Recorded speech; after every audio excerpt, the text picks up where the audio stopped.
Fala galera, aqui é o Wagner Rambo do canal WR Kits. Nesta videoaula iremos aprender como programar um robô autônomo utilizando o software de simulação Isis Proteus. Vamos programar o robô em linguagem C com auxílio do compilador Micro-C Prof4Pic. Portanto, o cérebro de nossa unidade robótica será o microcontrolador PIC. Vamos abrir aqui no Isis o hardware do nosso robô. Eu já desenhei o diagrama esquemático aqui para ganhar tempo. Como podemos ver, temos aqui um microcontrolador PIC, é o 16F84A. Este fará as vezes do cérebro de nossa unidade. É aqui que o nosso código será gravado para estar executando. Este circuito integrado aqui é o L293D e consiste em uma ponte H dupla para controle dos motores de tração do nosso robô. Estamos programando, portanto, um robô móvel autônomo que se locomove com duas rodas que podem ser controladas de forma independente. Este circuito integrado, portanto, é a etapa de potência do nosso robô, programado através destes 4 bits que interligamos aqui. Para vocês entenderem a lógica de funcionamento de uma ponte H, eu desenhei este outro circuito aqui, que é semelhante ao diagrama interno do L293D de um dos lados de controle. Este CI, portanto, apresenta em seu interior este circuito de forma dupla, para o controle independente de dois motores. Então, esta é uma ponte H básica utilizando transistores. Como podemos ver, utiliza transistores comuns, facilmente encontrados no mercado. Temos aqui um BC557, um BC547, TIP 41 e TIP 42, ligados em configuração Darlington. Mas não entraremos em maiores detalhes sobre isto. Vamos apenas entender o funcionamento da ponte H para, posteriormente, estarmos programando o nosso robô de forma adequada. Aqui temos as nossas entradas, que correspondem aos bits do microcontrolador, que controlam a base do nosso transistor. Podemos imaginar isso aqui como um único transistor Darlington, que também existe no mercado diversos transistores Darlington, já contendo esta configuração num único encapsulamento. Estes transistores de cima são do tipo PNP. Significa que quando aplicarmos nível lógico alto, ou seja, nível high em sua base, eles irão entrar na região de corte e não irão conduzir corrente. Entretanto, quando for aplicado nível baixo ou low em sua base, eles passarão a conduzir corrente. Embaixo aqui temos transistores do tipo NPN. Os NPN têm a lógica contrária, portanto, quando aplicarmos nível lógico alto em sua base, estarão conduzindo corrente.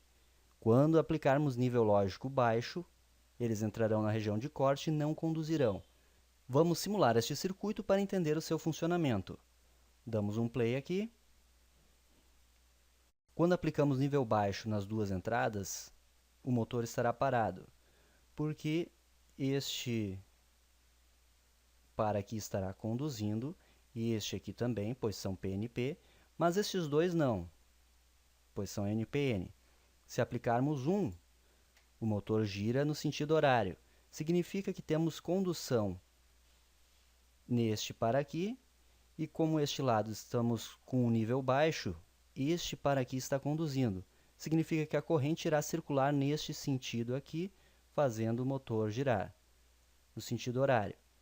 Se invertermos os bits, 0 aqui e 1 aqui, o motor gira no sentido anti-horário. Significa que este par aqui estará conduzindo, pois temos o nível 0 em sua base, e este par aqui estará conduzindo, pois temos o nível 1 em sua base. A corrente circula nesse sentido, o sentido convencional de circulação, e faz o motor girar no sentido anti-horário. Este é o funcionamento básico de nossa ponte H. Se aplicarmos 1 nos dois terminais, temos o motor parado também. Por quê? Porque apenas os transistores de baixo estarão conduzindo, não tendo circulação de corrente através do motor. Vamos agora para o circuito do nosso robô. Portanto, aqui dentro do L293D temos aquele circuito de forma dupla, né? Uma dupla ponte H. Aqui no Voltage Supple, aplicamos 12 volts, que é a tensão dos motores utilizados. E o resto do circuito alimentamos com 5 volts, que é a tensão utilizada na maioria dos microcontroladores. É importante utilizar fontes de alimentação separada para ambos os circuitos, o circuito digital e o circuito de potência, para isolarmos possíveis transientes que os motores possam gerar, interferências que possam afetar o funcionamento lógico do circuito e, consequentemente, o comportamento do robô. Aqui temos a tecla Reset, ligada ao Master Clear. Temos o nosso cristal oscilador, que no caso é 8 MHz, com os dois capacitores de 22 picofarad.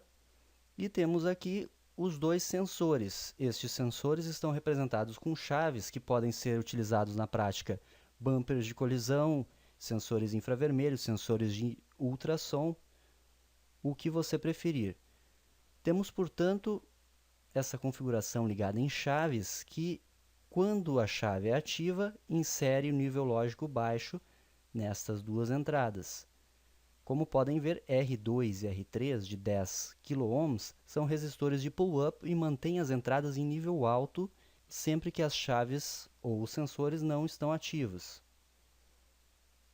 Ainda, em paralelo com os motores, temos os capacitores de 220 nanofarad, que são filtros contra espúrios ou transientes gerados pelos enrolamentos dos motores, e também C5, que é em paralelo com a fonte de alimentação de 100 nano, que é o capacitor de desacoplamento do nosso PIC 16F84A, que funciona como uma fonte de ação rápida, também um filtro de transientes.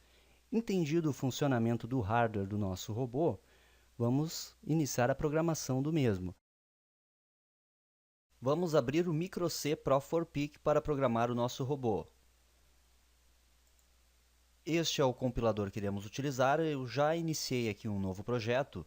Se você quer saber como criar um novo projeto em Micro-C, acesse nossa última videoaula, que lá eu ensino passo a passo de como criar um novo projeto aqui neste software. Estou deixando o link aqui embaixo da descrição do vídeo para você acessar esta videoaula, caso não saiba como criar um novo projeto em Micro-C.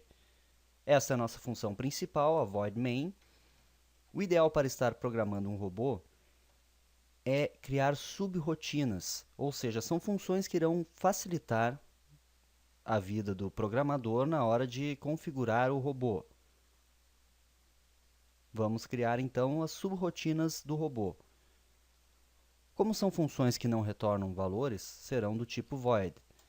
Vamos criar uma para o robô se mover para frente, então vamos criar uma void frente. Vamos também criar uma para ele executar o desvio à esquerda, então void esquerda.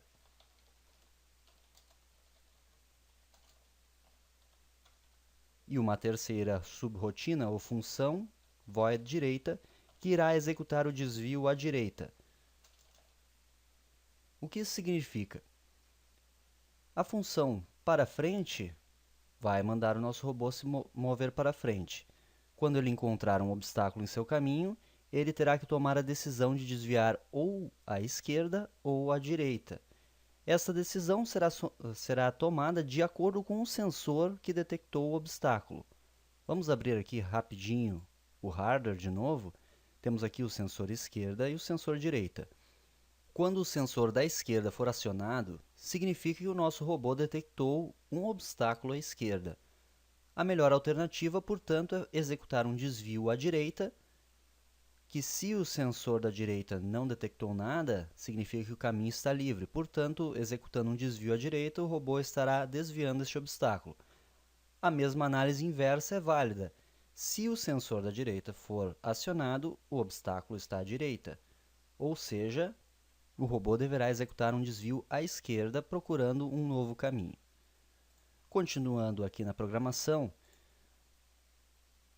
vemos que os 4 bits mais significativos do port B foram conectados ao driver L293D. Portanto, estes que estaremos acionando para o nosso robô se locomover. Lembrando que todos os bits em 0 mantêm os motores parados, ou então todos os bits em 1 também vão manter os motores parados. Vamos programar aqui bit a bit para ficar mais fácil de enxergar, portanto 0B. E aqui os 8 bits do nosso port B. Os 4 bits mais significativos são estes. Para que o robô se locomova para frente, temos que indicar que o RB7 e o RB4 fiquem em nível alto. Este número você vai determinar observando as ligações do seu robô. Sempre é bom criar uma tabela verdade para o robô, para saber quais os bits devem ser acionados para ele mover-se para frente, para trás, esquerda ou direita. Isto é um fator importante na programação. Aí vale salientar que sempre é importante ter um certo conhecimento em eletrônica digital. Para o nosso robô, então, esses bits aqui irão movê-lo para frente. Vamos adicionar um delay em milissegundos aqui. A nossa função que moverá o robô para frente está pronta, é simplesmente isto. Também manteremos o RB0 e o RB1 em nível alto, pois os sensores são ativos em nível baixo, como determinados pelo hardware do robô. A função da esquerda não irá mover o robô para a esquerda simplesmente, ele vai executar um desvio à esquerda. Portanto, vamos programar da seguinte forma. Vamos acionar aqui os 8 bits. Já vamos deixar RB0 e RB1 em nível alto. E vamos deixar aqui tudo em 0, que significa que quando ele encontrar um obstáculo, ele para o robô. Aí ele pensa por um tempo de 500 milissegundos, por exemplo. Um delay de 500 milissegundos. Então, ele anda para trás por mais algum tempo. Para trás, no caso deste robô, é 0110. Vamos utilizar o mesmo tempo. E, finalmente, executa o desvio à esquerda, que no caso aqui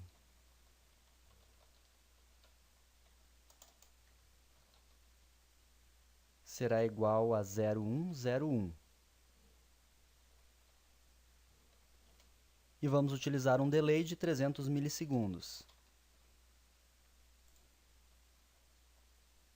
Este tempo de 300 milissegundos deve ser determinado de forma empírica.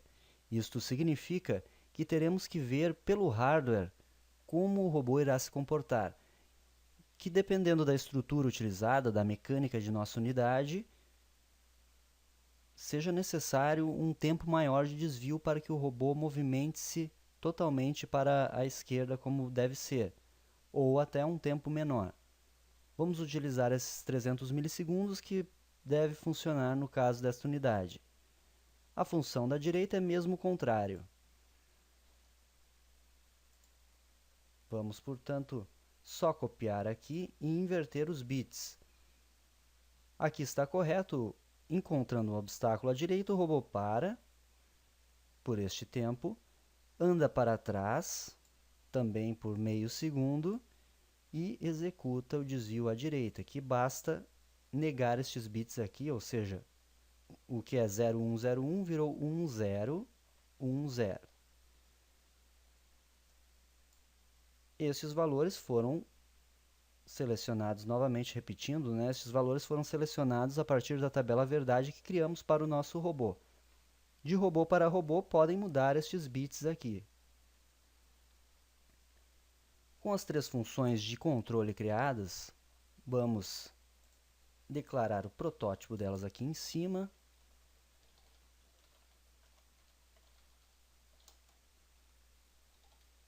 Portanto, void frente, void esquerda e void direita.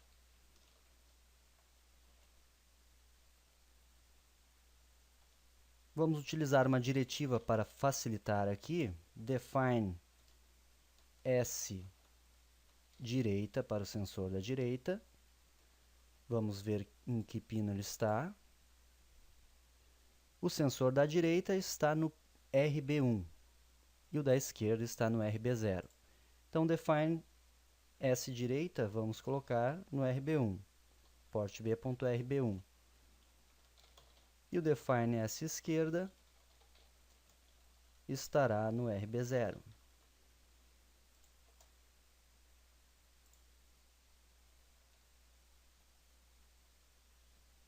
Aqui na função principal, iniciaremos configurando as entradas e saídas com o registrador TRIS-B. Lembrando que estamos utilizando só o port B no caso deste exemplo. Vamos também programar bit a bit. Tudo que for 1 é entrada e tudo que for 0 é saída. Então, os bits mais significativos estamos utilizando como saída digital, que é para controlar o L293D. Portanto, eles ficam em 0.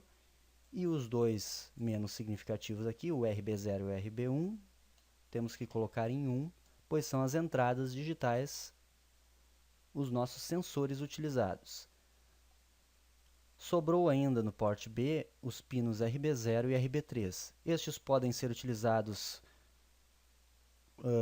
colocando-se LEDs para uma indicação visual, ou conectando um buzzer para indicação sonora, ou qualquer outro dispositivo que o usuário queira programar. O comando port B inicializa esses bits. Vamos começar com tudo em 0.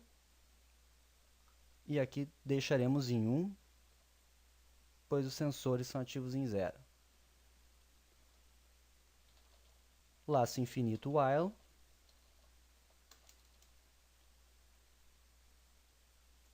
Ainda na inicialização, podemos esperar por um tempo de 1 segundo e já pedir para que o robô comece a andar para frente.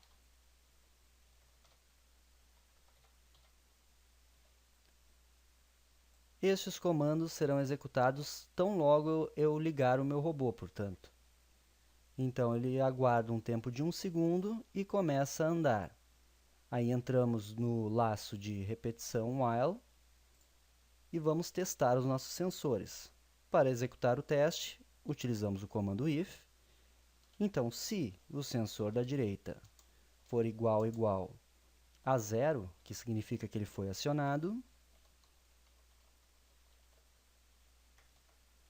o robô tem que executar um desvio à esquerda. Então, chamarei a função esquerda.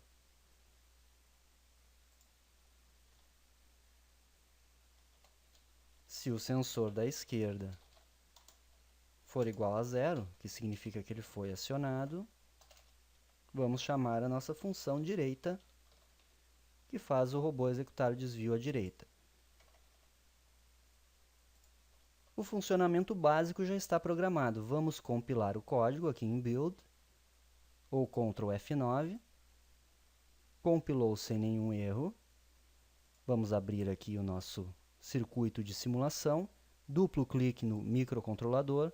Lembrando de colocar aqui a frequência em 8 MHz, que já foi previamente determinada aqui no microC, na criação do projeto. E vamos abrir o arquivo, que no caso eu renomeei como robô autônomo 1.x. Damos um OK para simular um play. Percebam que ele aguardou 1 segundo e pôs os motores a girar. Dessa forma, o nosso robô está se locomovendo para frente. Vamos simular então que o robô está encontrando um obstáculo à esquerda. Ele para, vai para trás, vai para a esquerda e volta a se mover para frente. Aqui no caso ele está se movendo sempre à esquerda, ou melhor, sempre à direita, porque não mudamos isto no código. Temos que informar aqui nas funções que depois de executar o desvio, ele volte a se mover para frente. Faltou esse detalhe aqui.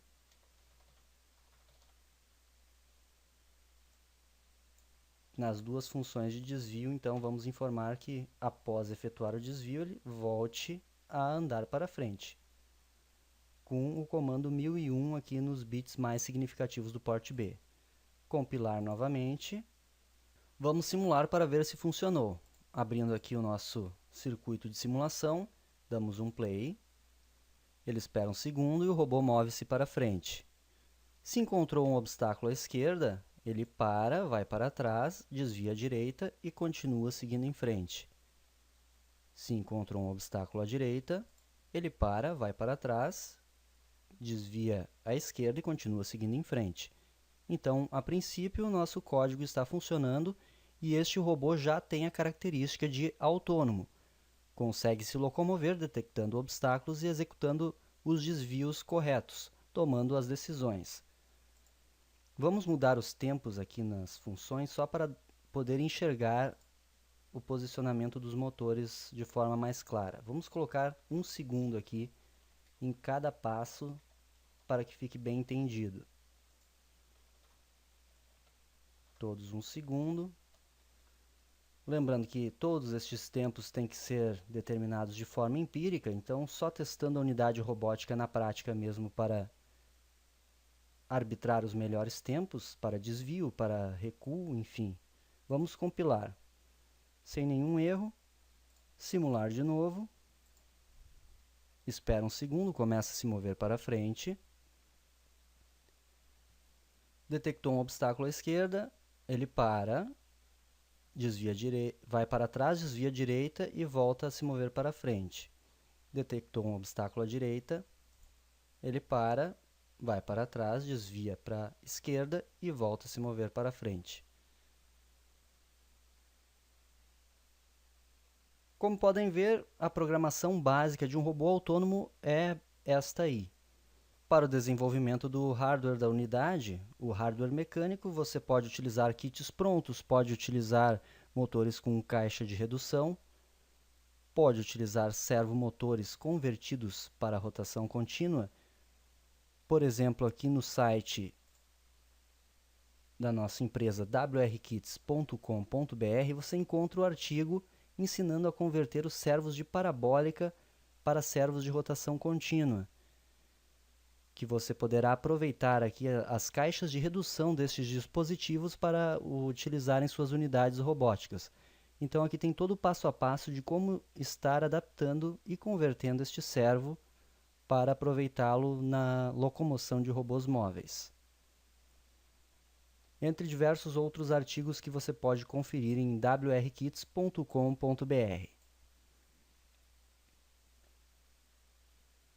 Por hoje é isto, pessoal. Mandem suas dúvidas, deixem seus comentários, mandem sugestões. Estamos abertos a sugestões para novas videoaulas. Deixa aí o seu Save Our Souls, que estaremos atendendo na medida do possível. Um forte abraço e até o próximo vídeo.